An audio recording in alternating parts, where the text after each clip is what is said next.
Welcome to this session of AIJC 2020. This session has French translation, so please choose your language. Click on the global icon at the bottom of your Zoom screen and choose French or English, and then click on mute original language so that you only get one sound stream. You see on your screen Roy Blumenthal, who is our resident sketchnoter and caricaturist. You will see him at work from time to time, and sometimes a close-up of his work, and we will share his work at the end of the session. For your questions, please use the Q&A function, and the facilitator will pick them up. We have to keep to a strict time frame, so speakers, please stick to your time allocations as best you can. Have a great session. Good morning, good evening, and good afternoon, everyone. My name is Will Fitzgibbon. I am a reporter with the International Consortium of Investigative Journalists based in Washington, DC, from where I call you today. And I am on today's panel talking about the FinCEN Files investigation. And I am joined by three of my colleagues from around the world. We have Carrie Kehoe. Good morning, Carrie. Hi, morning. I'm here, I'm based in Dublin, Ireland. We have Sandrine Sawadogo. Good morning, Sandrine. Bonjour tout le monde, je suis Sandrine Sawadogo du Burkina Faso. And we have Golden Matonga also. Good morning. Good morning, everyone. My name is Golden Matonga. I'm based here in Longwe, Malawi.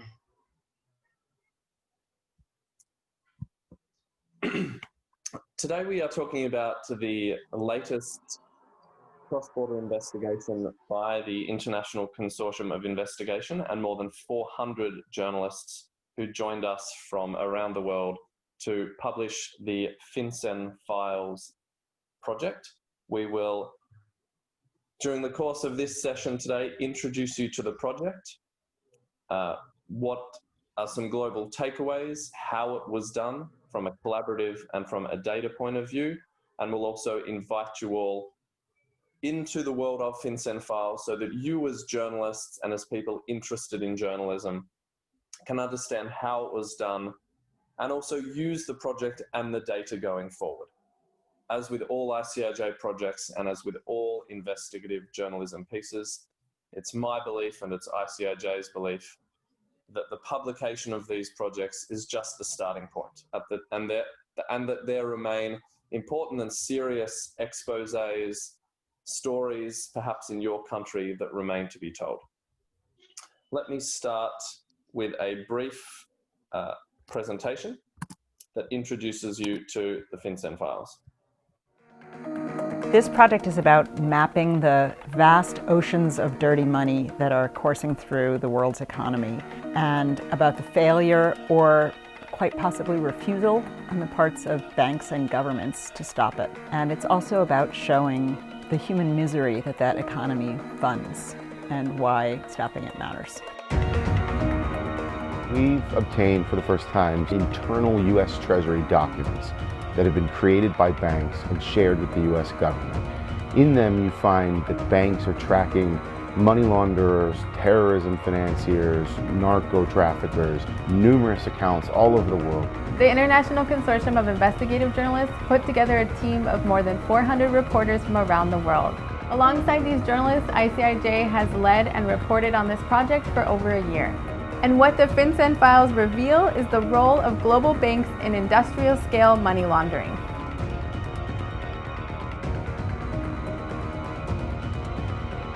We're seeing all kinds of bad actors sending funds from one jurisdiction to another. But more importantly, we learned that law enforcement officials and regulatory agencies are failing to stop this dark money. And we want to call attention to the role that the financial institutions play in facilitating that, turning a blind eye to it, and the governments as well.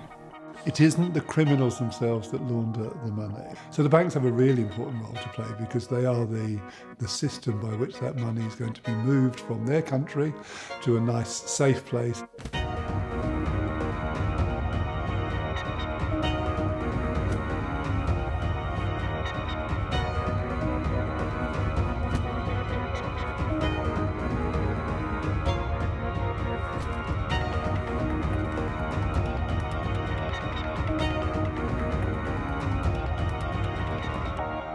This story matters because money laundering has a huge impact on the lives of regular people, and banks and governments are allowing this to happen.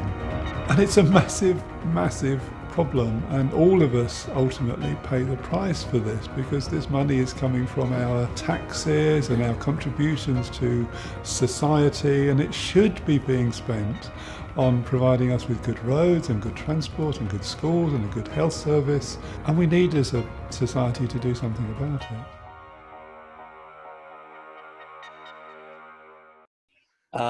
That video is an introduction to the FinCEN Files investigation.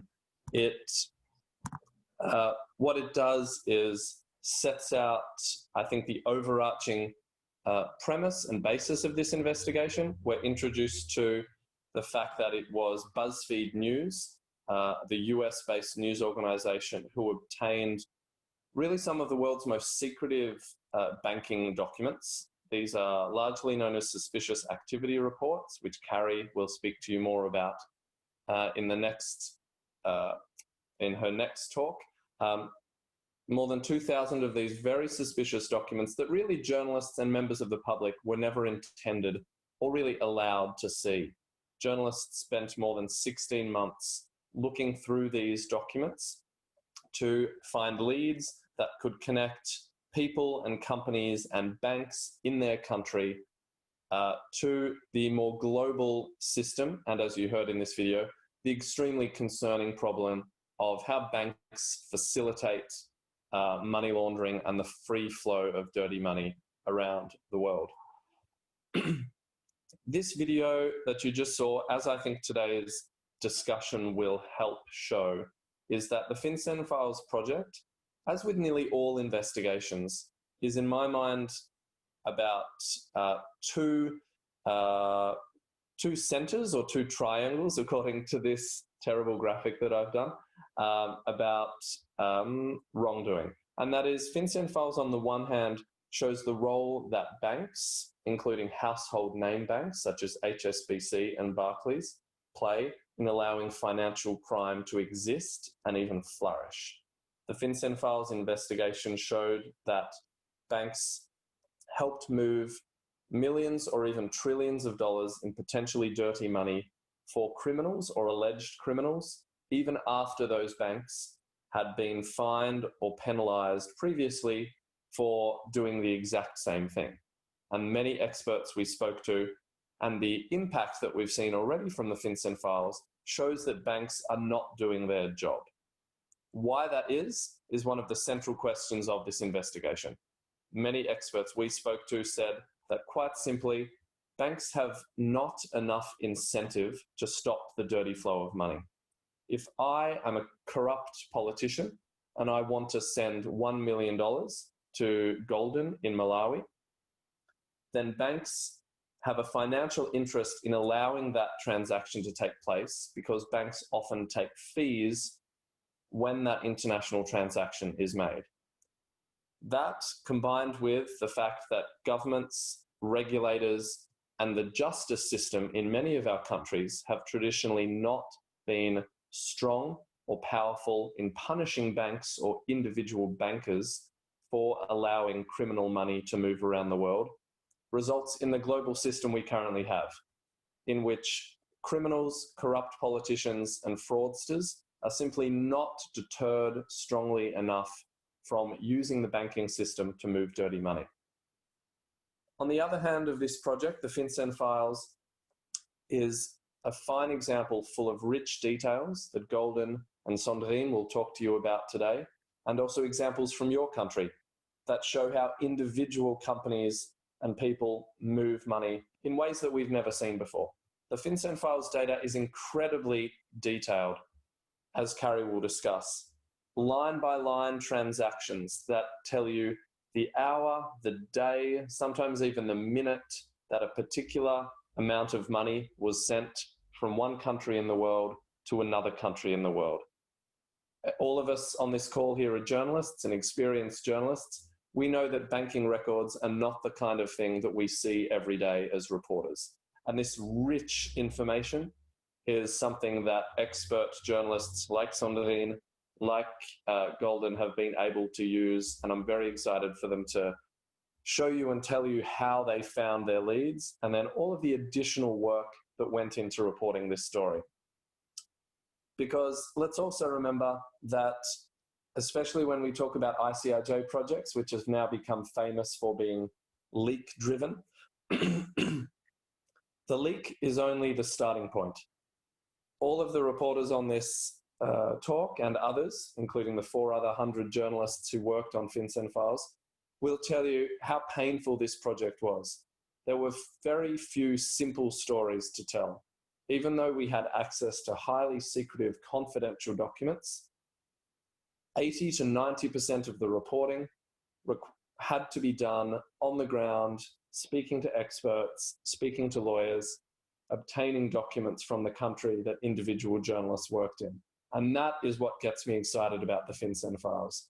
It's not a leak of documents that somehow fell into the lap of reporters. It required incredible tenacity, skill, and investigative tools in order to turn this banking information into a real story. And I'm excited to hear from Sandrine and Golden shortly. This we've been through, so I'll move on. I wanted to point out some of the African connections from across the continent that the FinCEN Files highlighted. I mentioned the banking system as being broken in general. Here we have 3 or 4 examples of African case studies excuse me, that speak to that. Former DRC Vice President Jean-Pierre Bemba Gombo appeared in the data as sending money through Western Union. As many of you know, he was subsequently convicted of bribing witnesses through Western Union and other payments. We had the wife of former Nigerian Vice President Atiku Abubakar, whose money transactions were flagged as potentially suspicious by a US bank. We have Lamine Diack in Senegal, the former Dakar mayor, who many of you will know only a few weeks ago was sentenced to jail for corruption-related offences in Paris after an investigation into bribery and corruption when he was the head of the International Athletics Federation. And we also have, as one more example, Sindika Dokolo, the husband of Angolan billionaire Isabel dos Santos. All these 3 or 4 characters appeared within the FinCEN Files. Often it was only 1 line or 1 paragraph, but what the information showed were detailed financial transactions that the public and reporters had never seen before about these individuals. And given their high-profile political nature, we as reporters were convinced that it was in the public interest to talk about and expose these transactions and individuals further.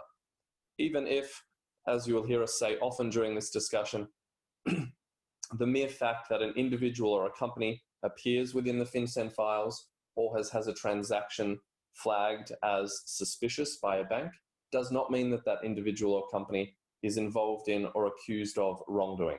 It's simply an indication that professional bankers determined for a number of reasons that transactions or money flows connected to these people were potentially suspicious and worthy of further scrutiny. I'm going to abuse my time here and do one more video, a very short one, to show how the FinCEN Files project started and the nature of collaboration, because I want all of you on this call to leave this session understanding more how ICIJ works, how the collaboration with hundreds of journalists works, and I hope maybe get in touch with me, Carrie, Golden, or Sandrine to join us in collaborative journalism. We were really like, what do we do? What are we going to do with these documents? And now we've got friends. It's like having a party and a bunch of people showed up. And you're like, oh, they like me. Ladies and gentlemen, welcome to Hamburg. We brought together, I think, about 200 people here in Hamburg. You've got some of the best investigative minds in the entire world to converge in one place. The best resource you have on this project is sitting right next to you.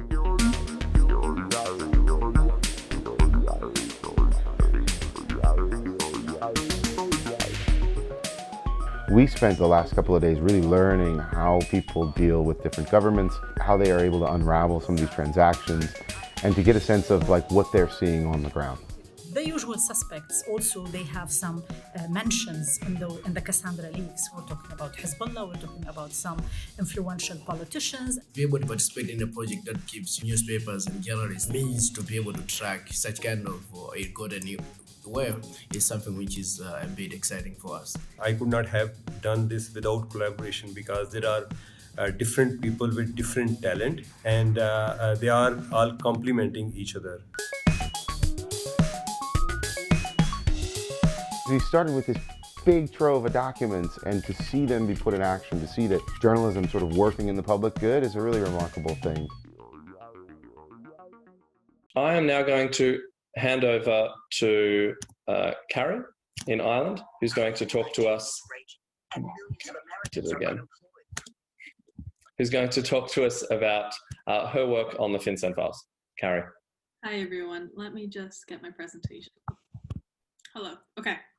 So I'm going to go quick because I really, really want to hear what Golden and Sandrine have to say. This is just a data dive into the FinCEN Files and how we did it. Okay. So when we got the leak, we had 2,100 suspicious activity reports filed by 90 banks and other institutions. They were filed with the US Department of Treasury Financial Crimes Enforcement Network, otherwise known as FinCEN. When we got the data, we had 2 trillion in transactions from 1999 to 2017, but like the vast bulk of them were between 2011 and 2017. We just had kind of some stragglers either side. When we get a leak, the first thing we need to know is what is in the leak. Leaks these days can be millions and millions of records. It's too much for one person to go through. So our phenomenal technical team that are based in Paris and also in Spain, they've built this thing called Data Share. It's actually free to download if anybody wants to go and have a look at it. And they kind of create like a network for us. So they upload this and we use OCR to turn the leaks into searchable results. So we can put in like a name and we get results back. And it deals with all the different types of data formats that you can imagine. It's wonderful. Our partner search this too, and it also has a function called batch searching. So we upload a spreadsheet with a list of names of people we're interested in, and it kind of goes and it fuzzy matches against the data and returns us some results. While it does save so much time, just so you know, we get lots of false positives and somebody has to go through them anyway. But it's wonderful and I recommend you check it out. So we got our data, and the SARs themselves kind of come in 2 parts. There is the structured top part, and then there is the narrative where all the good juicy information is, and that's the bit we want. And so we also have CSVs attached to some SARs. And these were like incredibly complex networks of transactions going through all the different banks. So the thing is that we're dealing with so many different banks, so that so they're all doing these in slightly different ways, and it has to be standardized. The reports were of like incredibly varied quality. Some are wonderful, others were really hard to even read, never mind even make sense of. So we kind of had like our work cut out for us. So our biggest data challenges were extracting the transaction information from the SARs so that we could actually do some analysis and look at our patterns of money.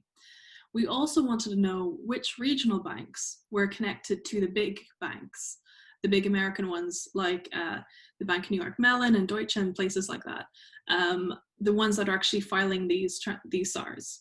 And we want to know like where this illicit suspicious money is coming from. And we also want to know we needed to parse and clean the addresses so we could tell which countries the monies were flowing through. We had a lot of problems with like country codes are wrong, addresses were wrong, and there was a lot of general data quality errors. So it took us quite a while to clean it all up. Okay, so Jeremy Singer-Vine from BuzzFeed and our data editor, Amelia Diaz-Struck, were geniuses and came up with this idea of the data party. So we hosted a party for 85 journalists around the world, and they went and they took a couple of SARs each and they extracted the transactions from them, and then we all put them together. There was also a huge global effort to kind of gather a lot more records. So we ended up with over 17,000. Some of these were through FOI, but others were leaked. And we kind of have everything from additional banking records to arrest files and things like that. And this was shared with all of our partners. So it took us about a year to go and to extract all the SARs, but then we had to fact check it, okay? Because if 85 people are extracting transactions, they're all going to do it in a slightly different way. And the key to data is to make sure everything is standardized. So Miguel and Pierre on our technical team, they built this incredible tool. We call it Prophecies. And it's a fact-checking tool. So we didn't have to deal with spreadsheets so that we didn't have version control problems. Every single SAR had to be checked by 3 people to make sure it was correct and properly formatted and that there was no errors. So the ICIJ data team, which is about 7 people, manually reviewed and cleaned over 200,000 transactions. It took us about 7 months, and there was a lot of coffee involved. Well, when we had done that, we were able to kind of run up and do some analysis and look at these figures. So we found out of our 2 trillion, 1.3 billion of it was to do with Deutsche Bank. This was just phenomenal. We were really shocked. And 500 million of it was JP Morgan. So we kind of got a sense of like where the money was coming and going from. We also realized, because we had all this incredible rich data, we had dates and times of when the transactions happened and then when the banks were filing it, that some banks were waiting years before they even told FinCEN that there was something suspicious going on. Barclays were taking 3.5 years to inform them in some cases. So they were taking their fee, letting the transaction well go, and then they were saying, by the way, there is a problem, which they were legally obliged to do. So the addresses were key because we wanted to know from which countries the monies are flowing through. We used some machine learning and we reviewed 60,000 of the addresses, but then they all had to be manually checked. So my colleague Margot had the task of doing that. And then from that, we were able to kind of come up with these amazing streams. We could visualize it, patterns of money flowing through the world. And we ended up with this. I personally love this. I think it's just incredible. It's like rivers of dark money flowing. We all know it happens, but for the first time, like we could really visualize it. I thought it was so powerful. So you can go onto our website and have a look at this. It was made by our incredible designer, Kucho. You can also download some of our data. And you can look at different countries like this, like Zambia. Sorry, this isn't rendered very well, but you know, they received 472 million of suspicious funds of over 159 transactions. So that's kind of interesting to dig into and find out what's happening. And then we're also able to look at our confidential clients. So here we have Lamine Diak from Senegal, former IAWF, Ivor Ichkovitz from Paramount, the arms trafficker, and many other really interesting people.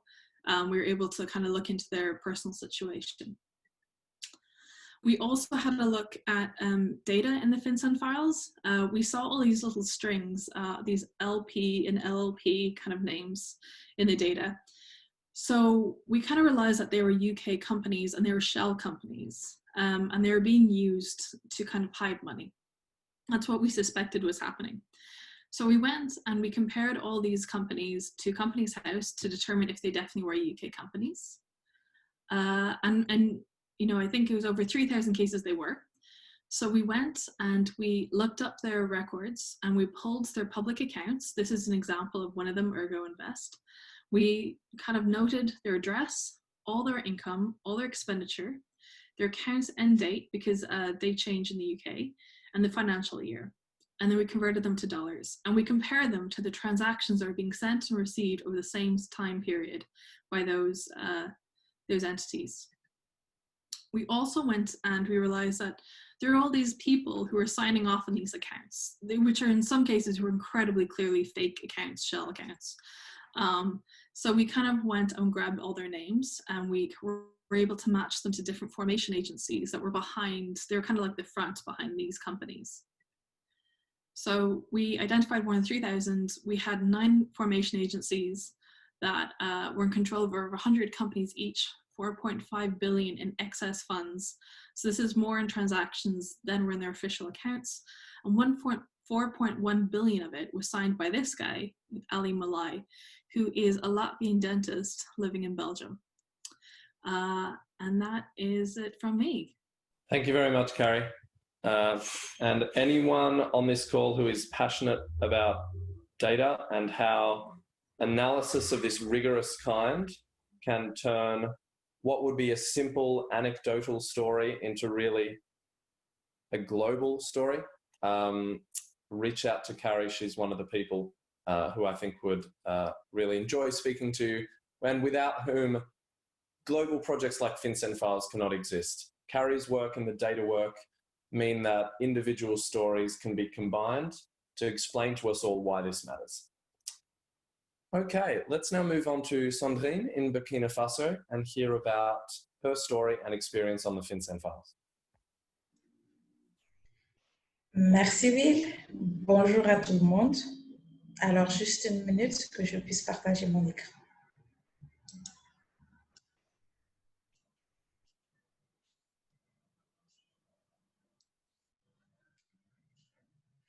Voilà.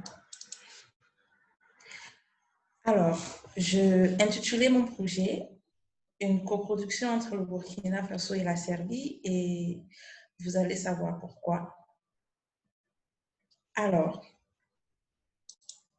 j'ai participé à la rencontre en Allemagne, bien sûr, pour être introduite au niveau des dossiers, si vous voulez, des déclarations de soupçon de FinCEN. Et pendant la rencontre, j'ai essayé de rentrer dans le data share et de vérifier un peu s'il y avait le Burkina Faso au milieu de tous ces pays qui étaient cités. C'était un peu compliqué parce que vous savez, le Burkina Faso, c'est un tout petit pays. Donc, je n'ai trouvé qu'une seule référence, cette société-ci, Aramco Sécurité. Ce qui m'a intriguée de prime abord, c'est qu'il s'agissait d'une société de sécurité que je ne connaissais pas. Alors que tout bon journaliste a souvent ce qu'on appelle une liste de sociétés, une liste de noms qu'elle introduit, qu'elle vérifie de temps en temps. Donc, ça m'a tilté. Et voilà tout ce que j'ai retrouvé au niveau de la déclaration de soupçon.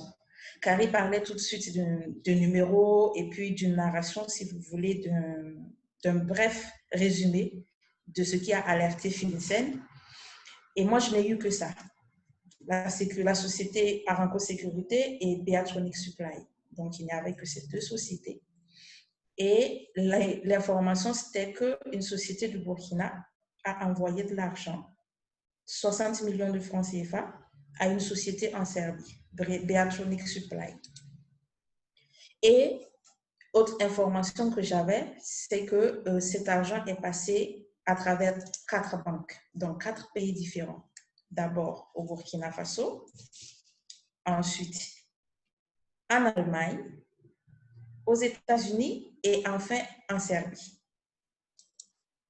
Donc, c'est toute l'information que j'avais. Et c'est à partir de là que j'ai vraiment commencé le travail d'investigation parce que je n'avais absolument rien d'autre. Je ne connaissais ni la société au Burkina, ni la société basée en Serbie. Alors, le premier travail qui a été effectué, c'est la recherche d'informations. Bien sûr, il fallait chercher l'information par rapport à cette société que je ne connaissais pas, qui n'était pas dans le répertoire normal, régulier, et le fichier que j'ai consulté au niveau de la structure qui regroupe toutes les entreprises créées. Donc, il fallait que je trouve les informations sur cette société et il m'a fallu presque 5 mois. À force de taper les portes, de faire des demandes d'information. C'est vrai que la loi, l'accès à l'information ici est ouvert, mais ce n'est pas tout le temps facile. Donc, ça m'a pris presque 6 mois pour avoir des informations sur cette société et avoir les informations aussi sur son premier responsable. Et je me suis rendu compte que c'est une société qui a été créée, une société écran, puisque la même société avait 2 noms différents, la même boîte postale, la même date de création et les mêmes actionnaires. Donc ça, c'est le travail que ça m'a pris pendant 6 mois. Et ensuite, pour avoir des informations sur la société en Serbie, Beatronic Supply, il m'a fallu bien sûr arriver à avoir un point d'entrée ou une personne de confiance au niveau de la Serbie. Et c'est là que la collaboration avec ICIJ, je dis que ça a quelque chose de magique parce qu'à partir de Burkina, j'ai pu réaliser une interview en Serbie. Et j'ai pu confirmer à travers ma collègue Dragana que effectivement, il y a eu vente et il y a eu exportation d'armes au niveau du Burkina Faso. Donc, c'est ce travail-là qui a pris en gros 4 mois avec les allers et retours, parce que je vous avoue que la Serbie, pour moi, déjà, on ne parle pas le même langage. Je me débrouille en anglais, mais ce n'est pas tout le temps facile. Donc, avec son aide, avec la collaboration de ICIJ, j'ai pu avoir des précisions et j'ai pu avoir l'interview avec la société qui a pris l'argent et la société qui a envoyé les armes au Burkina Faso. Alors, ça, c'était le processus de travail en gros. Et ce que j'ai découvert, c'est que voilà, une société du Burkina Faso qui s'appelle Aranco a envoyé pas moins de 120 millions de francs CFA. C'est vrai que ce n'est peut-être pas beaucoup converti en dollars, mais en francs CFA, c'est énorme pour un petit pays, pour acheter des armes au Burkina et amener ça au Burkina. Ce qui est extraordinaire, c'est que cette société, pour acheter les armes, avait besoin de licence, avait besoin de permis, et que dans son capital social, la société dit qu'elle ne s'occupe que des équipements militaires, pas de matériel militaire. Donc, comment une société qui doit s'occuper que d'équipements militaires se retrouve à acheter des armes jusqu'en Serbie et à les exporter au Burkina Faso? C'est ce que j'ai pu confirmer. La société Beatronic Supply, qui a reçu l'argent, a même affirmé que ce n'était pas la première fois que ça se passait, qu'elle avait l'habitude de travailler avec la société burkinabé, justement, et qu'elle envoyait régulièrement des armes au Burkina. Alors, qui était derrière cette société? Le nom, il s'agit d'un franco-libanais, M. Rafi, qui détient 60% de la société Aranco et qui est derrière justement cette transaction et cette vente d'armes déguisées. Je n'ai malheureusement pas eu accès à M. Rafi, j'ai bien essayé. Et en essayant aussi, j'ai pu profiter de la collaboration de la ICIJ parce que non seulement j'ai essayé d'entrer en contact ici au Burkina avec M. Rafi en vain, et j'ai utilisé Will, en parenthèse, j'ai négocié avec Will pour qu'il puisse entrer en contact avec M. Rafi, ce qu'il a essayé. Il n'y est pas arrivé. J'ai essayé avec une de nos collègues, toujours de ICIJ basée en France. Elle a essayé à son tour et elle avait des promesses de retour qui ne sont jamais venues. C'est-à-dire que pour arriver justement à produire cet article-là, sur la base d'une information qui ne tenait que sur une ligne, le nom de la société, le montant du transfert, la date du transfert et le nom de la société qui a reçu l'argent, j'ai pris 1 an. Mais par fini, j'ai réussi à expliquer ce que la société avait fait de cet argent, qu'est-ce que la société fait au Burkina, avec qui elle travaille d'habitude et qui est derrière justement cette vente et cet achat d'armes au niveau du Burkina Faso. C'est extraordinaire parce que sans l'appui de ma collègue Seb Dragana, je ne serais pas y arriver. Sans l'appui aussi de Will, qui n'a pas arrêté de toujours contacter M. Rafi et justement d'avoir des promesses de retour qui n'ont jamais été concrétisées, je ne serais pas arrivée. Et j'ai même utilisé aussi ICIJ par le canal d'une collègue en France, justement toujours pour avoir des informations supplémentaires. Donc, ce n'est pas qu'un travail... ce n'est pas du tout donné. J'étais un peu jalouse de mes collègues qui avaient beaucoup de résumés des sociétés. Ils avaient tellement de sociétés, ils avaient tellement de noms dans leurs différents pays. Ils avaient l'embarras du choix pour trouver. Moi, je n'avais que ça. Une ligne, j'étais découragée. D'ailleurs, je n'arrêtais pas d'en parler à Will. Je dis, mais comment est-ce que je vais faire? Parce que je n'ai rien, je n'ai pas de point de départ. Et finalement, en cherchant, en réussissant à avoir les informations sur la société, j'ai réussi à produire un article. Et actuellement, c'est vraiment ce que je voulais dire par rapport à la collaboration entre les journalistes d'investigation et le travail avec ICIJ, parce que ce n'est pas du tout donné.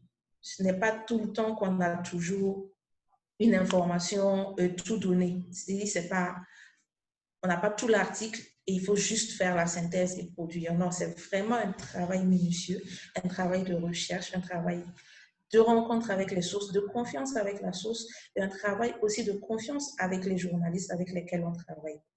Parce que je sais que la première fois que j'ai parlé avec Dragana, je lui ai dit, est-ce qu'elle peut me mettre en contact avec le PDG de Beatronic Supply?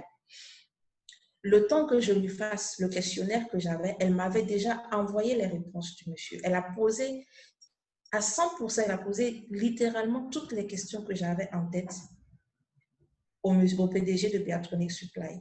Ce qui est extraordinaire et ce qui montre que malgré la distance, malgré la différence de langue et malgré la différence de culture, le journaliste d'investigation reste le même. Il reste pareil qu'au Burkina, qu'en Serbie, qu'aux États-Unis, qu'en France et même au Malawi avec Golden.